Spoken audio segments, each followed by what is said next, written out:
Hey everyone, welcome back to the channel. चलिए आज के कहानी को शुरू करते हैं। मेंशन में हमेशा की तरह चहल पहल थी, पर एक अजीब सी खामोशी भी पसरी हुई थी, खासकर मेहर के आसपास। रागिनी शायद अपने कमरे में थी या बाहर कहीं। मेहर आमतौर पर अपने ऑफिस में रहती थी, पर आज वो लिविंग एरिया में बैठी हाथों में एक अधूरी किताब लिए खोई हुई थी। उसके कंधे झुके हुए थे, आंखों में गहरी उदासी, जैसे उसने दुनिया का सारा बोझ अपने ऊपर ले लिया हो। आंटी सोफिया किचन से बाहर निकली। उनके हाथों में चाय की ट्रे थी। उनकी पैनी नजरें तुरंत मेहर पर पड़ी। आंटी सोफिया मेहर को बचपन से जानती थी, उसे अपनी बेटी मानती थी। वो मेहर के चेहरे पर छाई इस गहरी उदासी को पहचानती थी, जो आम तौर पर मेहर छुपा लेती थी। आंटी सोफिया ने मेहर के सामने चाय का कप रखा। उनकी आवाज में प्यार और चिंता दोनों थे। आंटी सोफिया हल्के से पर दृढ़ आवाज में बोली, मेम साहब, क्या हुआ? क्यों ऐसे गुमसुम बैठी है? तबीयत तो ठीक है ना? मेहर ने धीरे से सिर उठाया। उसकी आंखें आंटी सोफिया से मिली और एक पल के लिए उसके चेहरे पर का सख्त मुखौटा हल्का सा ढीला पड़ा। उसने थकी हुई आवाज में बोली, कुछ नहीं आंटी, बस ऐसे ही। आंटी सोफिया मेहर के पास ही बैठ गई। उन्होंने मेहर के हाथ को धीरे से थाम लिया। उनकी आंखों में वो सच्चाई थी जो मेहर को किसी और में नहीं मिलती थी। ऐसे, बस ऐसे ही वाली बात नहीं है मेम साहब। मैं आपको बचपन से जानती हूँ। आपके चेहरे पर आज वो बोझ है जो किसी को नहीं दिखता। क्यों नहीं बता देती आप रागिनी मेम साहब को सब सच? ये किसी के लिए अच्छा नहीं है। मेहर ने अपना हाथ छुड़ा लिया। उसकी आंखें फिर से दूर किसी अनदेखे बिंदु पर टिक गई। उसके अंदर एक अजीब सी बेचैनी थी। आंटी सोफिया के सवाल ने उसके सबसे बड़े डर को कुरेद दिया था। मेहर धीरे से आवाज में दर्द लिए बोली, आंटी, आप जानती है, अगर उसे सब पता चल गया, अगर उसे आकाश का सच, पापा जी का सच और मेरा सच पता चला, तो वो टूट जाएगी, पूरी तरह टूट जाएगी। मैं उसे ऐसे ऐसे बिखरते हुए नहीं देख सकती। उसकी आवाज में एक अजीब सी लाचारी थी, एक ऐसी बेबसी जो उसके गहरे प्यार से उपजी थी। उसे पता था कि रागिनी की नफरत और बढ़ जाएगी और वो उस नफरत को बर्दाश्त नहीं कर पाएगी। आंटी सोफिया ने अपनी आवाज में गहरी चिंता लिए बोली, लेकिन आप अपना क्या कर रही है मेम साहब? जरा अपनी तरफ तो देखिए। ये बोझ, ये राज, ये आपको अंदर ही अंदर खा रही है। आंटी सोफिया ने मेहर के चेहरे पर गौर किया। उसकी आंखों के नीचे हल्के काले घेरे थे और उसका रंग थोड़ा पीला पड़ गया था। उन्हें मेहर के हाथ में एक हल्का सा कंपन भी महसूस हुआ था जब उन्होंने उसका हाथ पकड़ा था। ये वो बारीक निशान थे जो बताते थे कि मेहर कितनी मुश्किल में थी। आंटी सोफिया अपनी बात को आगे जारी रखते हुए बोली, आपको नहीं लगता ये झूठ की जिंदगी उसे और आपको दोनों को ही ज्यादा नुकसान पहुंचा रही है? कब तक आप ये सब छुपाती रहेंगे? सच कभी ना कभी तो बाहर आता ही है मेम साहब, और तब तब शायद देर हो जाए। मेहर ने आंटी सोफिया की बात को अनसुना कर दिया। उसके चेहरे पर एक मजबूर मुस्कान आ गई। देर हो जाए, क्या पता सच सच सामने आने से पहले ही मैं टूट जाऊं। मेहर मुस्कुराने की कोशिश को करते हुए बोली, आप चिंता ना करें आंटी, मैं ठीक हूँ, सब संभाल लूंगा। आंटी सोफिया एक पल के लिए उदास होकर मेहर को देखती रही, जैसे उन्हें पता था कि मेहर जो कह रही है वो सिर्फ खुद को दिलासा देने के लिए है। वो उठकर धीरे से किचन की ओर वापस चली गई, पर उनकी नजरें मेहर पर टिकी रही। आंटी सोफिया के जाने के बाद मेहर की मुस्कान फीकी पड़ गई। उसके हाथ अनजाने में उसके सीने पर चले गए। एक तेज तीखी कसक उसके दिल के आसपास महसूस हुई, एक जानी पहचानी डरावनी धड़कन। उसका दिल अचानक तेजी से धड़कने लगा था। उसकी सांसें हल्की सी तेज हो गई। ये फ्लटर जब ज्यादा साफ था, ज्यादा दर्दनाक था। अब मेहर मन ही मन आवाज में डर के साथ सोचती है, ये क्या हो रहा है? क्या मेरा दिल ऐसे भागने लगता है? क्या आंटी सोफिया सही कह रही है? क्या ये सब मुझे अंदर ही अंदर खत्म कर रहा है? उसके कांपते हाथों से अपनी पॉकेट से एक छोटी सी शीशी निकाली। उसमें कुछ छोटी सफेद गोलियां थी। उसने तुरंत एक गोली निकाली और बिना पानी के निगल ली, जैसे कोई जहर पी रही हो। उसने ये सब इतनी तेजी से किया कि कोई देख भी ना पाए। सच में रागिनी को ये सब झेलने के लिए मजबूर करूं? आकाश ने उसे धोखा दिया है। पापा जी ने उसे बचाने के लिए मुझे फंसाया और मैंने मैंने उसका प्यार का फायदा उठाया। अगर उसे ये सब पता चला तो वो मुझसे नफरत करेगी, इतनी नफरत कि शायद मुझे मरता देखना चाहता हो। उसकी आंखों में आंसू छलक आए ये सब सोचकर, पर वो उन्हें जाहिर होना पर वो उसे जाहिर होने नहीं दे सकते। मैं उसे टूटने नहीं दे सकती, चाहे उसके लिए मुझे कितनी भी सजा क्यों ना मिले। उसकी नफरत वो मैं झेल लूंगी। उसकी खुशी वो ज्यादा जरूरी है। मेहर ने आंखें बंद कर ली। उसके दिमाग में एक भयंकर उथल पुथल थी।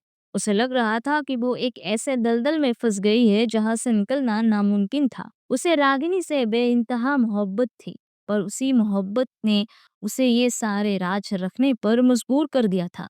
उसे पता था कि ये झूठ का बोझ उसे अंदर ही अंदर खा रहा था और उसका शरीर अब साथ नहीं दे रहा था। कब तक ये दिल इस बोझ को उठा पाएगा? वो अपनी कुर्सी पर और ज्यादा सिकुड़ गई। उसके हाथ अभी भी उसके सीने पर थी और ये सब वो सोच रही। मेंशन की खामोशी अब एक सन्नाटे में बदल चुकी थी, जो मेहर के भीतर के दर्द को और बढ़ा रहा था। उसके राज, उसका दर्द और उसकी दिल की वो बेचैन धड़कन सब मिलकर उसे अंदर ही अंदर चकर रहे थे। मेहर अपने ख्यालों से बाहर आते हुए बिस्तर पर लेट जाती है और नींद के आगोश में खो जाती है। आनंद मेंशन में रागिनी की बेचैनी बढ़ती जा रही थी। अपने माता पिता के प्यार और दुलार के बावजूद वो यहाँ खुश नहीं थी। हर पल उसे मेहर की मौजूदगी महसूस होती थी, जैसे एक अदृश्य रस्सी उसे बांधे हुए हो। वो कभी लॉन में टहलती, कभी हॉल में बेतरतीब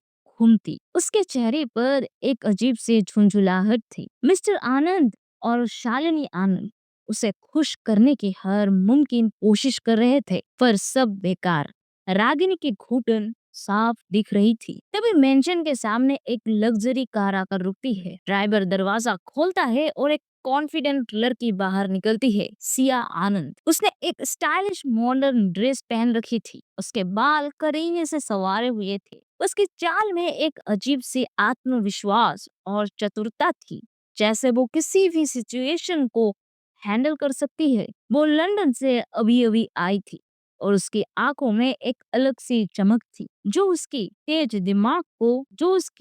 दिमाग का सबूत था। मिस्टर और शालिनी आनंद उसे देखते ही खुशी से चिल्ला पड़ते हैं। शालिनी आनंद उत्साह से बोले, सिया मेरी बच्ची आ गई, तू कितनी याद आ रही थी। मिस्टर आनंद खुशी से बोले, सिया वेलकम बैक, इतनी देर क्यों लगा दी, हम सब तुम्हारे इंतजार में थे। सिया अपने मामा मामी को गले लगाती है। उसके मुस्कान मीठी और सदी हुई थी। उसकी नजरें तुरंत अंदर लिविंग एरिया में बैठी रागिनी पर पड़ती है, जो एक किताब लेकर बैठी थी पर उसे पढ़ नहीं रही थी। सिया की आंखें एक पल के लिए मेहर पर भी टिकती है, जो कोने में चुपचाप बैठी कॉफी पी रही थी। सिया की पैनी नजरें तुरंत मेहर और रागिनी के बीच की उस ठंडक को भाप लेती है, वो तनाव जो दूसरों को ज्यादा नजर न आता। सिया मेहर की ओर बढ़ती है।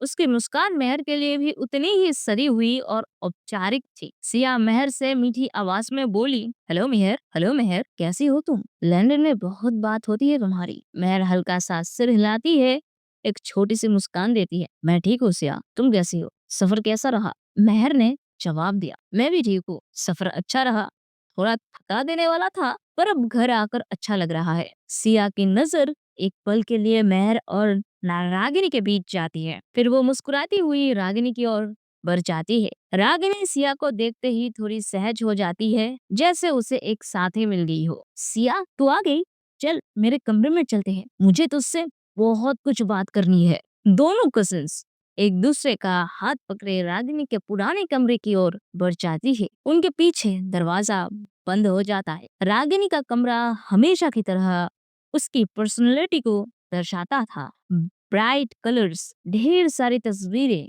और कुछ किताबें जो शायद ही कभी पढ़ी जाती है। सिया एक आरामदायक कुर्सी पर बैठ जाती है, जबकि रागिनी अपने बेड पर कूद जाती है। सिया आराम से मुस्कुराते हुए बोली, तो बता क्या चल रहा है? मामा मामी बहुत खुश लग रहे हैं। सब बढ़िया। रागिनी के चेहरे पर तुरंत एक उदासी छा जाती है। उसके होठों पर एक कड़वी रेखा खिंच जाती है। रागिनी लंबी सांस और छोड़ते हुए बोली, बढ़िया? क्या बढ़िया है सिया? ये सब नाटक है। मुझे घुटन होती है इस घर में, इस शादी में, मेहर के साथ रहने में। वो उठकर कमरे में टहलने लगती है। उसकी आवाज में गुस्सा और निराशा साफ झलक रहा था। मैं थक गई हूँ इन सब से। 3 साल हो गए हैं पर कुछ नहीं बदला। मैं अभी भी उससे नफरत करती हूँ। मुझे इन सब से आजादी चाहिए सिया। तू तो लंदन में थी, तुझे क्या पता होगा? फिर भी तेरे पास कोई रास्ता है क्या इससे निकलने के लिए? सिया धैर्य से सुनती रहती है। उसकी आंखें रागिनी को पढ़ रही होती है। उसके गुस्से और उसकी बेबसी को पूरी तरह से समझ रही होती है। उसके होठों पर एक हल्की सी लगभग अदृश्य मुस्कान तैरती है। एक ऐसी मुस्कान जो कुछ गहरा और शातिर प्लान कर रही हो। वो तुरंत कोई समाधान नहीं देती, बल्कि रागिनी को और उकसाती है ताकि वो अपना सारा दर्द और गुस्सा बाहर निकाल दे। सिया शांत आवाज में आंखों में गहरी समझदारी लिए बोली, तो तू इतनी परेशान है इस शादी से, मेहर से इतनी नफरत करती है, आकाश को अभी तक भूला नहीं पाई। रागिनी सिया के सामने बेबस हो जाती है, जैसे उसे एक ऐसा साथी मिल गया हो जो उसे सकता हो। रागिनी ने आंखों में आंसू लिए कहा, आकाश, मैं उसे कैसे भुला सकती हूँ सिया। उसने मुझे धोखा दिया, पर कम से कम मैं उससे प्यार तो करती थी। ये शादी, ये तो एक मजाक है, एक झूठ। मैं कैसे रहूं ऐसे? वो मुझे छोड़ती नहीं। मैं भागने की कोशिश करती हूँ, वो मुझे भाप वापस खींच लेती। क्या करूं मैं? सिया कुछ पल खामोश रहती है। उसकी आंखें रागिनी की बेबसी को तोड़ रही होती है। उसके दिमाग में एक तेज कैलकुलेटेड विचार कौनता है। ये वो पल था जब छल के बीज बोए जा रहे थे। सिया शांत, लगभग क्लिनिकल आवाज में बोली, क्या चीज तूने इन सब से बाहर निकलने से रोक रही है? क्या चीज तुझे इस सब से बाहर निकलने से रोक रही है रागिनी? तू इतनी स्मार्ट है, तू आनंद ग्रुप्स की बारिश से जरूर कोई रास्ता होगा तेरे पास, है ना? उसकी आवाज में कोई जल्दबाजी नहीं थी, बस एक शांत सवाल था जो रागिनी को सोचने पर मजबूर कर रहा था। रागिनी अपने कमरे में बैठी आंखों में बेबसी लिए सिया की तरफ देखती है। सिया की सवाल उसके दिमाग में चल रहा था। रागिनी बेचैनी से अपने हाथ मलते हुए बोली, क्या रास्ता? सिया, कुछ काम नहीं कर रहा। वो मुझे जाने ही नहीं देती। सिया अपने कुर्सी पर थोड़ी आगे झुकी। उसकी आवाज अब और भी धीमी थी और गहरी हो गई थी। एक ऐसी आवाज जो किसी को अपने जाल में फंसाने से पहले जादू करती है। सिया एक रहस्यमय मुस्कान के साथ धीमी आवाज में बोली, रास्ता हमेशा होता है रागिनी, पर इसके लिए तुझे थोड़ा गंदा खेलना होगा, कुछ बहुत गंदा। रागिनी का चेहरा उत्सुकता और डर के बीच झूल रहा था। गंदा? ये क्या बोल रही है तू सिया? सिया के आंखों में शातिर चमक थी। सबसे पहले तू उससे लड़ना बंद कर दे। मेहर से तू ऐसे एक्ट कर जैसे तूने इस शादी को मान लिया है, जैसे तू अब ठीक है, सब कुछ एक्सेप्ट कर रही है। रागिनी का माथा सिकुड़ गया। ये क्या बकवास है? मैं उससे लड़ना बंद कर दूं? सिया आगे बढ़ते हुए उसके आवाज में और जहर, फिर तू उसे अपना प्यार दिखाना शुरू कर। छोटे छोटे जेस्चर से शुरुआत कर, फिर उन्हें बड़ा कर दे। उसे यकीन दिला कि तू उससे प्यार करने लगी है, जैसे वो हमेशा से चाहती थी। रागिनी के होठ हल्के से खुले रह गए। उससे प्यार दिखाओ उस मेहर को जिससे मैं इतनी नफरत करती हूँ। उसके दिमाग में आकाश की याद कौंध गई और मेहर द्वारा हुई जबरदस्ती की शादी का गुस्सा फिर से उमड़ पड़ा। सिया की आवाज में अब एक अजीब सी विजय थी। तुझे उसे पूरी तरह बेइंतहा प्यार में पागल करना होगा, उसे अपने जाल में फंसाना होगा, उसे यकीन दिलाना होगा कि उसने वो सब पा लिया है जो वो चाहती थी। रागिनी की सांसें तेज हो गई। उसके अंदर एक अजीब सी घबराहट हुई। ये तो किसी हॉरर मूवी जैसा था। सिया ने क्लाइमेक्स की तरह आवाज में ठंडी दृढ़ता से बोली, और फिर जब वो सबसे ज्यादा कमजोर होगी, जब उसे पूरा यकीन होगा कि तू उसकी है, तब तू उसका दिल तोड़ दे। तू उसका दिल तोड़ दे पूरी तरह, उसे ऐसे धोखा दे कि वो पूरी तरह बिखर जाए, इतना गहरा धोखा दे कि उसके पास तुझे जाने के देने के सिवा कोई चारा ना बचे, तेरा डिवोर्स पक्का हो जाएगा।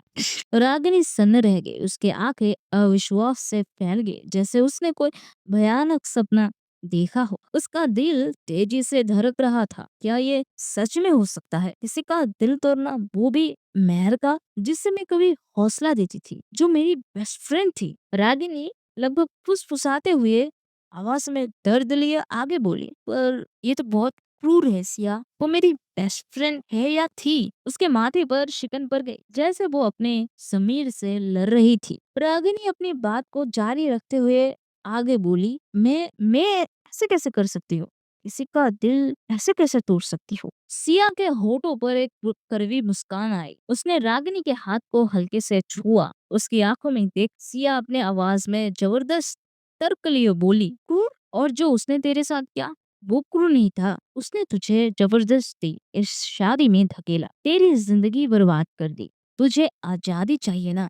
यही एक रास्ता है रागिनी, यही एक रास्ता है जो तुझे तेरी आजादी की गारंटी देगा। तुझे आग से ही लड़ना हो। सिया की बात ये रागिनी के दिमाग में घूम गई। जो उसने मेरे साथ किया, हाँ, उसने मुझे धोखा दिया, आके आकाश से दूर किया, मेरी जिंदगी छीन ली।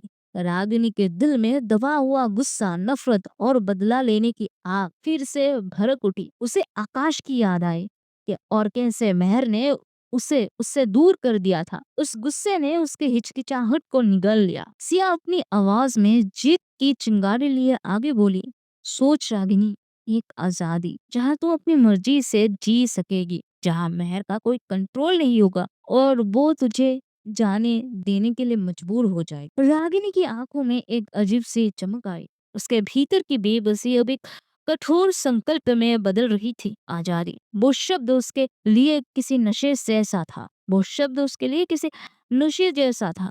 धीरे धीरे रागिनी ने सिर हिलाया। एक कठोरता उसके चेहरे पर छा गई। उसकी आंखों में एक नई क्रूर चमक दिखाई दी। ये रागिनी थी जो अब अपने दिल पर पत्थर रखकर एक खतरनाक खेल खेलने को तैयार थी। रागिनी धीमी पर दृढ़ आवाज में बोली, ठीक है। वो एक पल रुकी, फिर उसके होठों पर एक अजीब सी विकृत मुस्कान आई। मैं करूंगी ये, मैं उसका दिल तोड़ दूंगी। सिया के चेहरे पर एक शांत विजयी मुस्कान फैल गई। उसने अपने हाथ रागिनी के कंधे पर रखा। सिया अपने आवाज में जीत लिए बोली, गुड गर्ल रागिनी, तुझे तेरी आजादी जरूर मिलेगी। रागिनी ने आंखें बंद कर ली। उसके दिमाग में अब सिर्फ एक लक्ष्य था, मेहर को तोड़ना, अपनी आजादी पाना। उसने अपने अंदर की दया को दबा दिया, अपने दोस्त की पुरानी यादों को दफन कर दिया था। उसके लिए अब सिर्फ एक चीज मायने रखती थी, इस बंधन से छुटकारा।